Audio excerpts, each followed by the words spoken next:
Togo, Faure Gnassingbé, la seule priorité comment conserver le pouvoir publié le 15 octobre 2022 par Miadjo Vandelest, démocratie, multipartisme, que dire encore? Le vocabulaire français abonde de ces tournures pour désigner les environnements politiques où le pouvoir est détenu par le peuple et pour le peuple. S'il existe un environnement en Afrique francophone où ce vent de changement qui a balayé l'Afrique n'a produit qu'un dinosaure qui vit de l'instabilité de son environnement, c'est bien le Togo. Que de beaux discours, mais le Togo demeure ce pays atypique. Le régime politique dans lequel le pouvoir est détenu et exercé sans contrôle par une personne ou par un groupuscule, est la dictature. C'est ce qu'on peut dire à l'ombre de Larousse. Le simple fait que le régime cinquantenaire togolais ait pu passer d'un régime autoritaire en véritable dictature, indique que l'idéal de démocratie n'a pas triomphé, le Togo demeure un cafard dans la soupe. Ainsi ont décidé les maîtres qui constatent et prennent acte.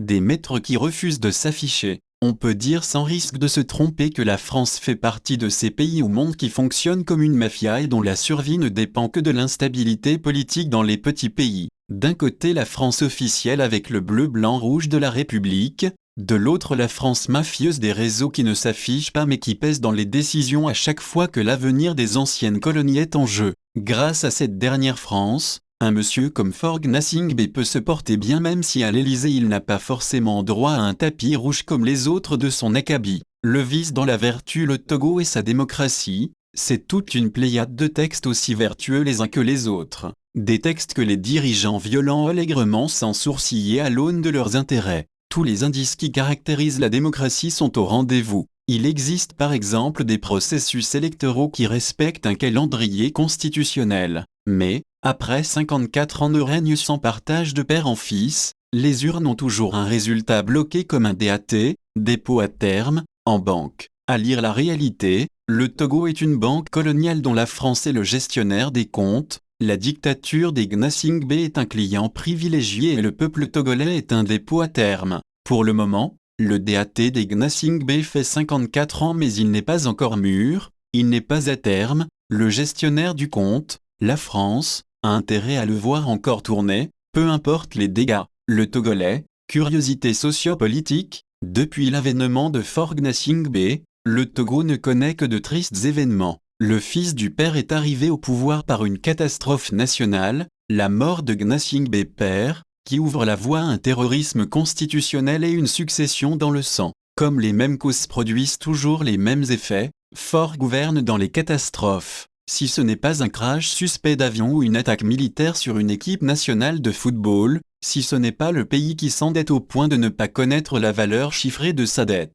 ce sont les hôpitaux publics qui ne disposent d'aucun scanner. Si ce n'est pas un ministre qui plie toute une route de 50 km pour mettre en poche, c'est RFI qui annonce 4,5 tonnes de cocaïne en direction du Togo. Les exemples sont nombreux. À chaque fois que le peuple se réveille sous le coup d'une surprise, c'est une surprise désagréable. On est arrivé d'une catastrophe, on vit de catastrophe et on risque de partir dans la catastrophe. À s'en tenir aux derniers événements, avec des résultats fleuves pour le bourreau de la République, Faure Gnassingbé, même dans les villes assiégées, 77% à Sokodé par exemple, on peut se poser des questions. Du moment où Faure Gnassingbé et ses affidés ne réfléchissent que par leur instinct de conservation, ils sont arrivés à la conclusion qu'ils ont abattu aussi les Togolais qui doivent descendre à leur niveau de raisonnement pour que la République se porte bien, même les animaux en cageon, en face de leur maître, un comportement qui dépend de l'attitude de ce dernier. S'il est doux envers eux, ils sont doux, s'il est agressif, ils le sont également. C'est la loi de la nature, et cette tendance est plus poussée avec l'être humain. Mais au Togo, les dernières élections nous enseignent que plus le bourreau est méchant, mieux ses sujets l'aiment. La fraude électorale, c'est le vol immatériel, on veut une volonté exprimée. La vérité n'a pas besoin de sécurité, quand on la pose, on n'a pas besoin de se soucier de son sort, de ce qu'elle deviendra, qu'on l'aime ou pas, elle se révèle tôt ou tard dans son éclat. Le mensonge, donc la fraude, a besoin de garde-fous pour tenir la route. On doit l'entretenir comme un bébé prématuré pour qu'il résiste aux premiers questionnements. À la lisière des résultats des différentes élections qui se succèdent et se ressemblent, on est en droit de se poser certaines questions. Voler ou détourner une volonté d'un peuple est aussi délicat que voler de l'huile rouge, il faut être érudit pour ne pas laisser de traces. On se demande comment se fait-il que, de faillite économique en faillite économique, le peuple togolais aime tant ses dirigeants. Pendant les processus électoralistes, il peut avoir plus de votants que d'inscrits. À Ketao, à Koviri et à Sotoubou par exemple, il y a eu plusieurs cas de votants plus que d'inscrits. Ebketao dans la Bina n'est qu'un cas. La confiance entre le Togolais et ses dirigeants devient de plus en plus forte au fur et à mesure que la gouvernance pourrit par la tête. Ils ne sont même plus habiles pour agir avec un minimum d'intelligence. Un scrutin présidentiel peut se tenir sans observateurs, à huis clos, en famille, pour ainsi dire quand la cohésion est forte, le linge sale se lave en famille. Mieux, l'autorité, fort de la confiance de son peuple, peut changer les règles d'un jeu électoral à quelques heures du processus sans que la démocratie n'en souffre. Faure Gnassingbé, le plus vertueux, le plus beau et le plus intelligent des Togolais, il a un droit presque divin pour agir comme il veut même si la plupart du temps, il plonge dans l'anachronisme précambrien. La démocratie est une arène qui ouvre la voie à la concurrence à chaque fois que les grands enjeux se discutent. Mais pour une monarchie de droit divin, on ne concurrence pas celui qui tient le pouvoir. Quand un adversaire ose, le monarque est en droit d'envoyer ses sbires encercler sa maison pour lui faire la peau. Tous les candidats qui veulent tenir tête au monarque ont intérêt à savoir que l'objectif de leur participation est de légitimer la dictature contre des prébendes. En tout cas, c'est ce qui est de coutume dans les démocraties de droit divin comme le Togo où les leaders sont constamment réélus avec plus de 70% des voix. La démocratie togolaise doit sa survie aux processus électoraux avec des résultats négociés en amont grâce aux candidats beaucoup plus présents pour la figuration que pour la concurrence démocratique. Dans nos démocraties, les élections, c'est à pas de charge, aux conditions de la dictature et nous ne savions pas si bien dire quand dans notre édition numéro 346 nous disions que ceux qui osent participer à l'élection présidentielle du 22 février 2020 au Togo ont décidé une capitulation négociée pour leur formation politique. Nous y voilà. L'existence des processus électoraux n'ont de sens que pour celui qui tient le beurre et l'argent du beurre. Devant toutes ces incongruités d'un autre siècle, la France, tout en prenant acte, n'y trouvera que de légères irrégularités à corriger prochainement et la vie continue. Le crime parfait et l'exercice des libertés civiles, avec le père, la propagande politique était à son plus haut rendement. Ils étaient rares, ces jeunes qui dansaient l'animation populaire parce qu'on les y obligeait. L'écrasante majorité y voyait un salut. Mais puisque le mensonge ne fait jamais long feu, la propagande politique étant le mensonge au son de la mélodie, les Togolais n'en peuvent plus. Le lavage des cerveaux par la propagande politique a fait son temps. Toutes les options ne sont pas pour autant épuisées. Alors, il faut obliger les populations à aimer de gré ou de force, ou du moins, à se taire face aux dérives de la monarchie. L'armée y joue un rôle et le crime est parfait. L'armée togolaise, jadis fierté de la nation, n'existe plus que pour les libertés des dirigeants.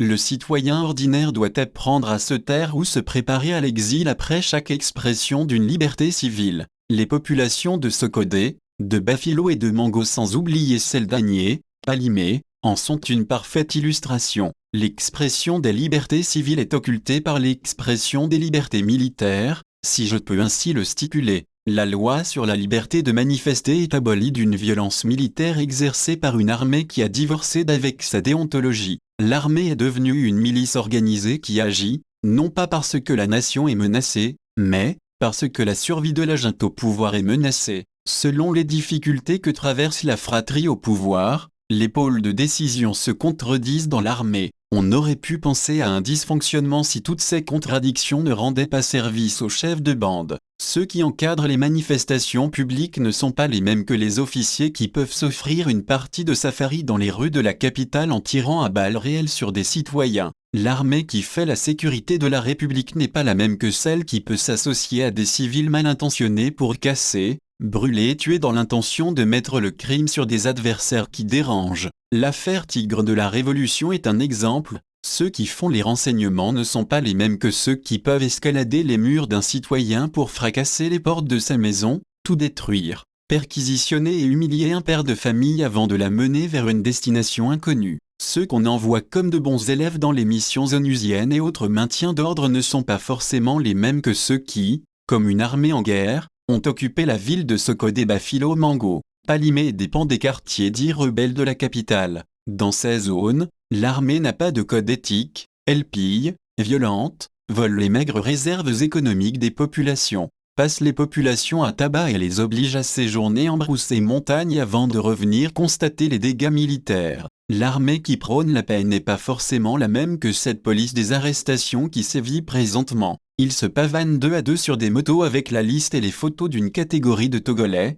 Ils scrutent d'un quartier à l'autre et menottent des jeunes tous les jours dans les villes en état de siège. L'objectif est de maintenir la terreur afin de garder le plus grand nombre des contestataires du pays. L'armée togolaise, non contente de devenir une organisation qui agit désormais en milice organisée, est cette nébuleuse à 2 visages. Le PIL est une armée républicaine, garante de la paix, toujours présente contre les terroristes et le désordre en Afrique, et la FAS est l'armée de la terreur qui n'a appris qu'à tuer, enlever, torturer, terroriser pour que vive le pouvoir de père en fils. Une armée, 2 visages, un objectif unique, servir Monsieur Forg Nassingbe à qui tous rendent compte dans la moindre nuance des détails. À chaque fois que des gens sont enlevés de la façon la plus inhumaine, violente, dégradante, les familles mettent du temps pour retrouver les survivants souvent dans un état alarmant. Une fois leur lieu de détention souvent illégal, localisé, les diplomaties de famille et de couloir se font à travers des proches du régime qui ont une réponse souvent la même.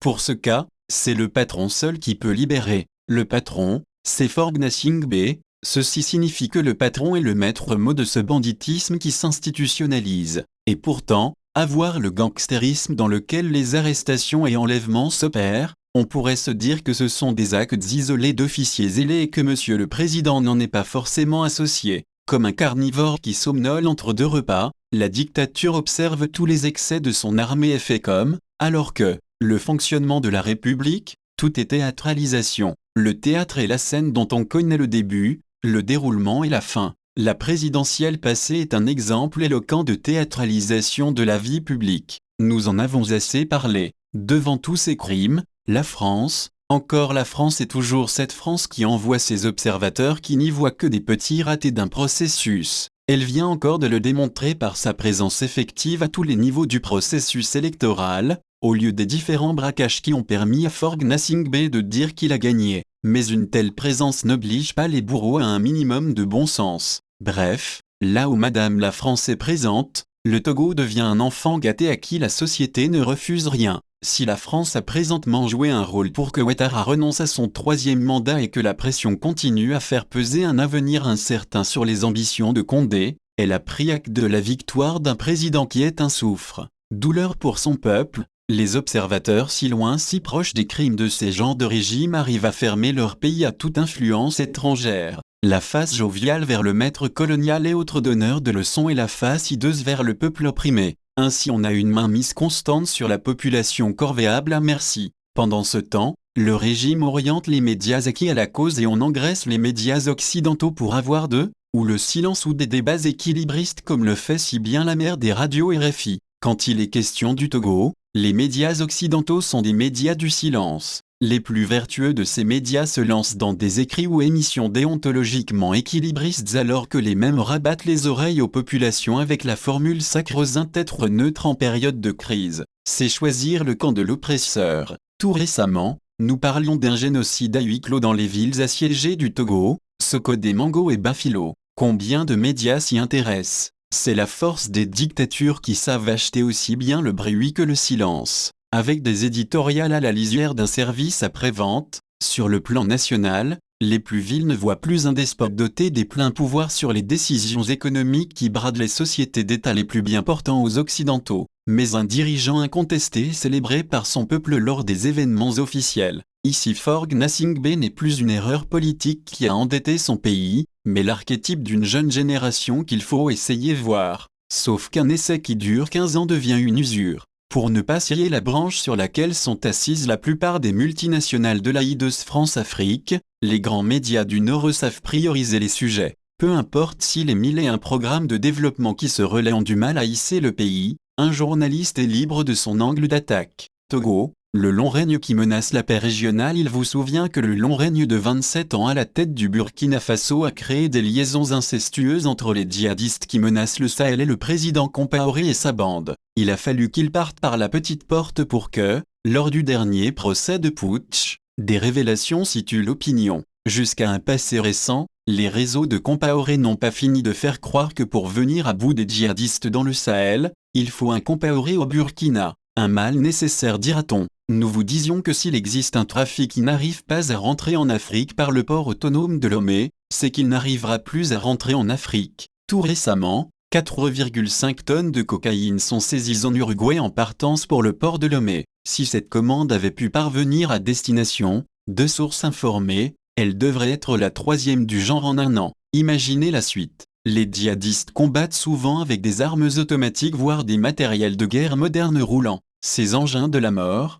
qui donnent une supériorité militaire aux fous de Dieu, ne sont pas uniquement des armes acquises de l'ennemi après des combats victorieux. Parfois ce sont des livraisons en bonne et due forme. Il va falloir un jour se demander quels peuvent être les possibles ports d'entrée de ces armes lourdes aux djihadistes. Dans un environnement où plus de 10 ans à la tête d'un État est considéré comme trop, pour faire un demi-siècle alors qu'on dit être une démocratie, il faut aussi savoir être une démocratie des réseaux, se compromettre, signer des contrats vicieux, flirter avec les plus mafieux des crimes organisés et toutes les formes de contrebande. De père en fils, le Togo, c'est quand même 54 ans de règne. La priorité donnée au budget militaire permet à la fois d'assurer la stabilité du régime, mais sert également d'outil diplomatique dans les relations internationales. En effet, l'armée togolaise sert plus ou moins directement les intérêts occidentaux en Afrique subsaharienne où elle tente de maintenir une stabilité dans la région, évitant ainsi un déploiement trop important et coûteux d'armées étrangères. L'armée, bourreau d'un peuple en lutte, est devenue, comme par enchantement, héros dans les grandes aires de maintien d'ordre. Si cette double casquette d'une armée clanique peut permettre de supporter, ou du moins fermer les yeux sur le long règne de la dictature togolaise, c'est une bonne chose. Et Lomé II ne se fait pas prier pour faire défiler des mallettes.